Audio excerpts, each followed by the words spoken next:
નમસ્કાર, આપ જોઈ રહ્યા છો નિર્ભય ન્યૂઝ અને હું છું આપની સાથે રીધિ। વેધર અપડેટમાં અત્યારે વાત કરવી છે કે ગુજરાતમાં અત્યારે સાર્વત્રિક વરસાદ પડી રહ્યો છે।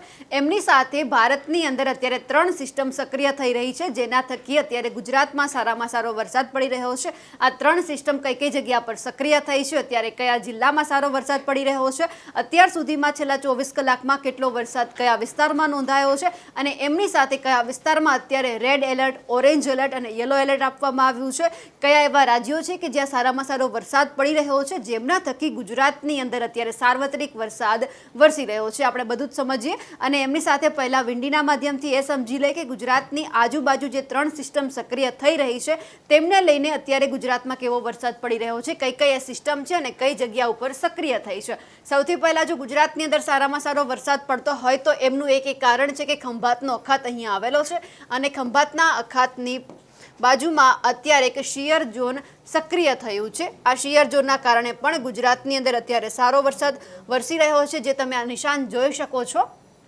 જે આ રેડ નિશાન અત્યારે આપણને એ સાબિત કરે છે કે શિયર ઝોન નામનું સક્રિય અત્યારે જે સિસ્ટમ છે તે સક્રિય થઈ છે, તેમને લઈને જે દક્ષિણ ભાગ છે ત્યાં સારામાં સારો વરસાદ પડી રહ્યો છે।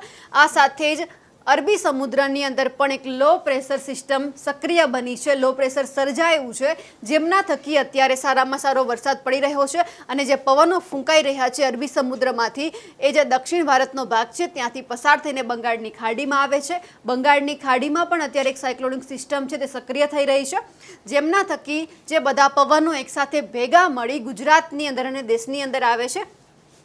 ગુજરાત એટલા માટે ખાસ છે કારણ કે ત્યાં એક સાથે 3 સિસ્ટમ તેને અસર કરે છે, એક શિયર ઝોન, એક લો પ્રેશર સિસ્ટમ સક્રિય થઈ છે એ, અને એમની સાથે જે આ બંગાળની ખાડી છે ત્યાં એક સિસ્ટમ સક્રિય થઈ રહી છે અને આપણને એ સિસ્ટમ દેખાઈ રહી છે કે જેમના થકી જે ગુજરાતની અંદર અત્યારે ભયજનક સપાટી ઉપર વરસાદ વરસી રહ્યો છે અને હવામાન વિભાગ પણ કહી રહ્યું છે કે અત્યારે ઘણા બધા એવા જિલ્લાઓ છે કે જ્યાં રેડ એલર્ટ આપવામાં આવ્યું છે। આપણે જોઈ શકીએ છીએ કે જે અરબી સમુદ્રમાં પણ અત્યારે એક લો પ્રેશર સક્રિય થયું છે, એટલે કે આ બધો જ ભાગ છે તે બ્લુ કલરનો આપણને દેખાઈ રહ્યો છે। તેમને લઈને આપણે અંદાજો લગાવી શકીએ છીએ કે આ જે પવનો ફૂંકાઈ રહ્યા છે તે બધા જ બંગાળની ખાડીમાં જાય છે અને બંગાળની ખાડીમાંથી ઉપર થઈને જે આ પવનો છે એ બધા આખા ભારતને કવર કરે છે અને એ જ પવનો છે તે ગુજરાતમાં પણ આવે છે। આ જોઈ શકાય છે જે આ બધા જ પવનો છે તે ગુજરાતની અંદર આવી રહ્યા છે અને ખાસ કરીને એ આપણે સમજીએ કે અત્યારે શિયર ઝોન સક્રિય થયું છે, તેમના થકી જે અત્યારે ગુજરાતની અંદર એટલે કે મહારાષ્ટ્રની આજુબાજુના વિસ્તારોમાં પણ વરસાદ વરસી રહ્યો છે। અહીંયા અત્યારે શિયર ઝોન સક્રિય થયું છે, બંગાળની ખાડીમાં સાયક્લોનિક સર્ક્યુલેશન આવ્યું છે, તેમના થકી પણ ગુજરાતમાં વરસાદ આવી રહ્યો છે અને અહીંયા આપણે અરબી સમુદ્રમાં જોઈ શકીએ છીએ જે રીતે લો પ્રેશર સર્જાયું છે અને જે આ બધા જ પવનો જે બંગાળની ખાડીમાં જઈ રહ્યા છે અને બંગાળની ખાડીમાંથી આ પવનો બધા ગુજરાતમાં આવે છે અને અહીંયાથી પણ અરબી સમુદ્રમાંથી જે આ પવનો છે તે ગુજરાતમાં આવે છે, એટલે કે આ 3 સિસ્ટમ એકસાથે સક્રિય બની અને ગુજરાતને ધમરોડવાનું ચાલુ કર્યું છે। અનેક એવા જિલ્લાઓ છે કે જ્યાં ગઈકાલે પણ આખો દિવસ વરસાદ આવ્યો હતો, અનેક એવી જગ્યા છે કે જ્યાં આબ ફાટવા જેવી સ્થિતિ આપણને જોવા મળી હતી, એટલે કે સુરતના ઉમરપાડા તાલુકામાં આબ ફાટવાની સ્થિતિ જોવા મળી હતી। સૌથી પહેલાં જ્યારે ગુજરાતની અંદર સાર્વત્રિક વરસાદ આવ્યો ત્યારે સૌથી પહેલાં જૂનાગઢની અંદર આબ ફાટવાની સ્થિતિ જોવા મળી હતી। એ પછી ધીમે ધીમે સાર્વત્રિક વરસાદ બન્યો, એટલે કે બનાસકાંઠાની અંદર, દાંતીવાડાની અંદર, દાંતાની અંદર આબ ફાટવાની સ્થિતિ આપણને જોવા મળી અને એ જ સ્થિતિ જે 2 દિવસ પહેલાં ઉમરપાડા તાલુકામાં પણ આપણને આબ ફાટવાની સ્થિતિ જોવા મળી, કારણ કે ઘણો બધો સારો વરસાદ ત્યાં નોંધાયો હતો। એટલે કે જે 3 સિસ્ટમ સક્રિય થઈ છે એ આપણે જોયું। ગુજરાતનો જે ખંભાતનો અખાત આવેલો છે ત્યાં શિયર ઝોન સક્રિય થયું છે, તેમના થકી વરસાદ આવે છે। આ સાથે જ બંગાળની ખાડીમાં એક સાયક્લોનિક સર્ક્યુલેશન ઉદ્ભવવા પામ્યું છે, તેમને લઈને પણ ગુજરાતમાં વરસાદ આવે છે અને આ સાથે જ અરબી સમુદ્રની અંદર એક લો પ્રેશર સિસ્ટમ સક્રિય થઈ છે, તેમના થકી પણ ગુજરાતમાં વરસાદ આવી રહ્યો છે। અત્યારે આપણે આ સિસ્ટમ જોઈ શકીએ છીએ કે જે વરસાદ લાવવામાં સૌથી વધારે મદદરૂપ થાય છે। ત્રીજો રાઉન્ડ શરૂ થઈ ગયો છે અને ધમાકેદાર મેઘરાજા બેટિંગ પણ કરી રહ્યા છે, જેમના થકી ગુજરાતમાં સારામાં સારો વરસાદ પડી રહ્યો છે અને ખાસ અત્યારે માછીમારોને દરિયામાં ન જવાની પણ સૂચના આપવામાં આવી છે।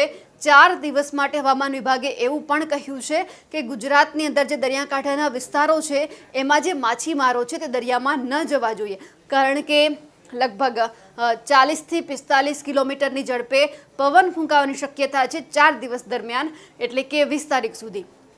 અને એમની સાથે જે પવનની સ્પીડ છે તે પણ વધવાની છે, એટલે કે લગભગ 65 કિલોમીટરની પ્રતિ કલાકની ઝડપે પવન ફૂંકાવાની શક્યતા પણ છે. એટલે ક્યાંક ને ક્યાંક હવામાન વિભાગ એવું પણ કહી રહ્યું છે કે આ વખતે દરિયો ન ખેડવા જવા પણ એક અપીલ કરવામાં આવી છે. પહેલાં એ સાંભળવું છે કે હવામાન વિભાગે દરિયાઈ ખેડૂતોને શું કહ્યું છે. सर फिशरमैन के लिए क्या वार्निंग रहेगी?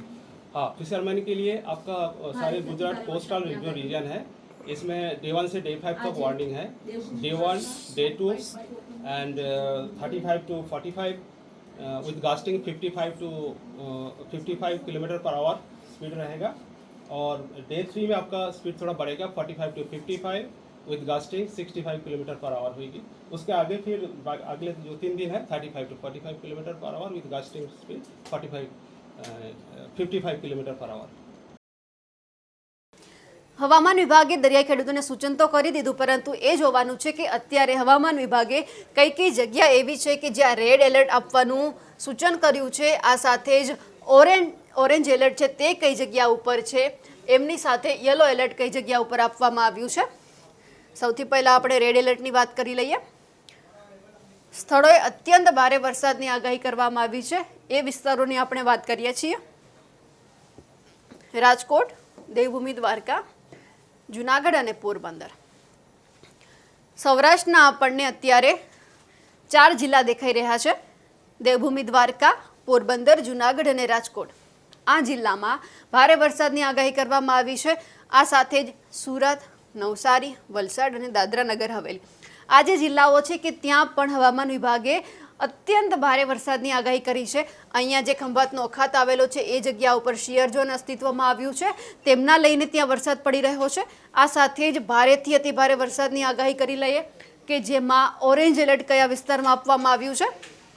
સૌરાષ્ટ્રના મોરબી, જામનગર, સુરેન્દ્રનગર, બોટાદ, ભાવનગર, અમરેલી અને ગીર સોમનાથ. આ સાથે જ મધ્ય ગુજરાતના દાહોદ, પંચમહાલ, છોટાઉદેપુર, પછી આપણે દક્ષિણ ગુજરાતમાં આવે એટલે ભરૂચ, નર્મદા, તાપી અને ડાંગ. આટલા જિલ્લાની અંદર ઓરેન્જ એલર્ટ આપવામાં આવ્યું છે. આ સાથે જ હવે એ વાત કરી લઈએ કે યલો એલર્ટ કઈ જગ્યા પર આપવામાં આવ્યું છે, એટલે કે ભારે વરસાદની ચેતવણી કયા વિસ્તારોમાં છે. કચ્છ, ઉત્તર ગુજરાતમાં બનાસકાંઠા, પાટણ, મહેસાણા, સાબરકાંઠા, ગાંધીનગર, અમદાવાદ, ખેડા, આણંદ, વડોદરા, મહીસાગર અને અરવલ્લી. આટલા વિસ્તારોની અંદર ભારે વરસાદની આગાહી કરવામાં આવી છે. હવે એ જોવું છે કે અત્યાર સુધીમાં, એટલે કે છેલ્લા 24 કલાકની અંદર કયા 241 તાલુકામાં વરસાદ નોંધાયો છે, કે રાજ્યના 241 એવા તાલુકા છે કે જ્યાં સારામાં સારી મેઘમહેર થઈ છે. સૌથી પહેલાં આપણે ઉમરપાડાની વાત કરી હતી કે ત્યાં આબ ફાટવા જેવી સ્થિતિ દેખાય છે, એટલે કે ઉમરપાડાની અંદર છેલ્લા 24 કલાકની અંદર 14 ઇંચ વરસાદ આપણને જોવા મળ્યો છે. સૌથી વધુ અત્યાર સુધીમાં 14 ઇંચ વરસાદ સુરતના ઉમરપાડામાં નોંધાયો છે. નેત્રંગમાં 7.5 ઇંચ છે. એમના પછીનો જે વરસાદ નોંધાયો છે નેત્રંગમાં છે. ગરુડેશ્વરમાં 6 ઇંચ વરસાદ નોંધાયો છે. નાંદોદમાં 5.25 ઇંચ વરસાદ નોંધાયો છે. આ સાથે જ આપણે તિલકવાડાની વાત કરી લઈએ. તિલકવાડામાં 4.25 ઇંચ વરસાદ છે. ચીખલીમાં 4 ઇંચ વરસાદ નોંધાયો છે અને લીલિયામાં અને મહુવામાં 4.25 ઇંચ વરસાદ નોંધાયો છે. છેલ્લા 24 કલાકમાં 241 તાલુકાની અંદર જે વરસાદનું પ્રમાણ છે સૌથી વધારે ક્યાં રહ્યું છે, આ આંકડો તે સૂચન કરે છે. હવે એ જોઈ લઈએ કે અત્યાર સુધીમાં કેટલા ટકાવારી અને કેટલો મિલીમીટર વરસાદ નોંધાયો છે. ઝોન વાઇઝ આપણે વરસાદની વાત કરીએ, જેમાં કચ્છ, ઉત્તર ગુજરાત, મધ્ય ગુજરાત, દક્ષિણ ગુજરાત અને સૌરાષ્ટ્રનો સમાવેશ થાય છે.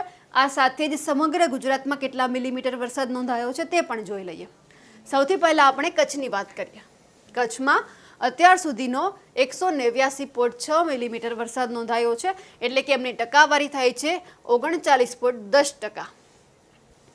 ઉત્તર ગુજરાતમાં 157.1 મિલીમીટર વરસાદ છે. 21.52% વરસાદ અત્યાર સુધીમાં નોંધાયો છે. મધ્ય ગુજરાતની વાત કરી લઈએ, 180.53 મિલીમીટર વરસાદ છે. આ સાથે જ 22.26% વરસાદ મધ્ય ગુજરાતમાં નોંધાયો છે. સૌરાષ્ટ્રની વાત કરીએ જ્યાં 293.25 મિલીમીટર વરસાદ નોંધાયો છે. 39.74% વરસાદ અત્યારે નોંધાઈ ચૂક્યો છે સૌરાષ્ટ્રની અંદર. હવે વારો છે દક્ષિણ ગુજરાતનો કે દક્ષિણ ગુજરાતમાં જ્યારથી ચોમાસું બેઠું છે ત્યારથી ધોધમાર વરસાદ વરસી રહ્યો છે. એટલે કે એ જગ્યા ઉપર 561.74 મિલીમીટર વરસાદ નોંધાયો છે અને એમની સાથે 37.65% વરસાદ ત્યાં અત્યાર સુધીમાં નોંધાઈ ચૂક્યો છે. સમગ્ર ગુજરાતની વાત કરવી છે 281.92% વરસાદ નોંધાયો છે. 31.93% વરસાદ અત્યાર સુધીના સમગ્ર ગુજરાતની અંદર નોંધાઈ ચૂક્યો છે. આગામી દિવસોમાં હવામાન વિભાગે શું આગાહી કરી છે, કયા જિલ્લાને રેડ એલર્ટ આપવામાં આવ્યું છે, કયા જિલ્લામાં ભારેથી અતિભારે વરસાદની આગાહી કરવામાં આવી છે અને આગામી 5 દિવસ દરમિયાન કેવી સ્થિતિ રહેવાની છે તે પણ જણાવ્યું છે. તો પહેલા હવામાન નિષ્ણાંતોને આપણે સાંભળી લઈએ. सर अगले 5 दिन का फोरकास्ट क्या रहेगा? अगले 7 दिन तक आज का जो बारिश का फोरकास्ट है वो इसी प्रकार है. अगले 5 दिन तक आपका वाइड स्प्रेड रहेगा both the region, Gujarat region और सौराष्ट्र कोस्ट में.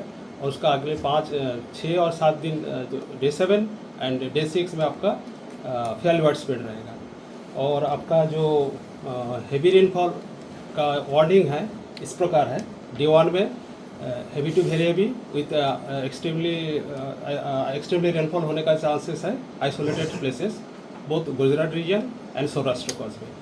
और गुजरात रीजन में डे 2 एंड डे 3 में आपका heavy to very heavy and day 4 and day 5 में हेवी रेनफॉल का चेतावनी दिया गया है. और सौराष्ट्र कोस्ट के लिए आपका डे 2 में heavy to very heavy, day 3 में भी एंड डे 4, डे 5 में भी हेवी रेनफॉल का चेतावनी दिया गया है. एक्सट्रीम रेनफॉल जो डे 1 में सौराष्ट्र कोस्ट एंड गुजरात में है उसमें रेड अलर्ट दिया गया है. और जो वेरी हेवी रेनफॉल है इसमें ऑरेंज अलर्ट दिया गया है. सर कहाँ पे रेड अलर्ट है? आज कहाँ पे रेड अलर्ट है? अच्छा, डिस्ट्रिक्ट का नाम बता दूँ. जो एक्सट्रीम रेनफॉल है वो गुजरात रीजन में बालसाड, नवसारी, सुराट, दमन एंड दादरा नगर हवेली. और जो सौराष्ट्र कोस्ट में है वो जूनागढ़, पोरबंदर, द्वारका एंड राजकोट में एक्सट्रीमली हेवी रेनफॉल होने का चेतावनी दिया गया है, रेड अलर्ट है. कहाँ पे ऑरेंज अलर्ट है? ऑरेंज अलर्ट जो है गुजरात रीजन में डांग, तापी, नर्मदा, बहारूच, छोटा उदयपुर, दाहोद, पंचमहाल. और जो सौराष्ट्र कोस्ट में है गिर सोमनाथ, दीव, अमरेली, बोटाड, सुरेंद्रनगर, मोरबी, जूनागढ़ एंड भावनगर, इसमें आपका ऑरेंज अलर्ट दिया गया है. सर कौन सी सिस्टम की वजह से बारिश हो रही है? अभी जो सिस्टम सक्रिय है उसमें 3 सिस्टम है. एक तो है सियाल जोन 90 डिग्री नॉर्थ में परसिस्ट कर रहा है. दूसरा है offshore trough south Gujarat coast से नॉर्थ केरला कोस्ट तक है. और तीसरा है WD एक पास कर रहा है 72 डिग्री ईस्ट, 32 डिग्री नॉर्थ में परसिस्ट कर रहा है. वो कल भी जो सिस्टम था आज भी वही सिस्टम है.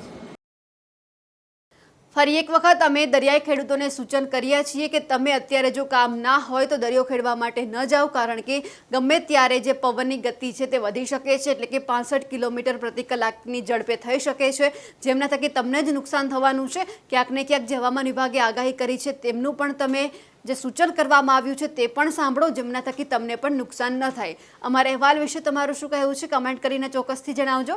સાથે જ નિર્ભય ન્યૂઝને લાઇક, શેર અને સબસ્ક્રાઇબ કરવાનું ભૂલશો નહીં. નમસ્કાર.